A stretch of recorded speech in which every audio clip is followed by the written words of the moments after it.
મારા સરોવરનું પાણી ગાંભરું છે તો એનું મને મીઠું કરી આપો.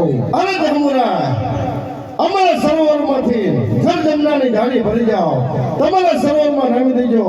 જરૂર પિતા લાયક થઈ જશે, કદાપી આવી ભૂલ ન કરતા. બહુ સારું. હે આજે આટલો ગુનો રામને માફ કરો.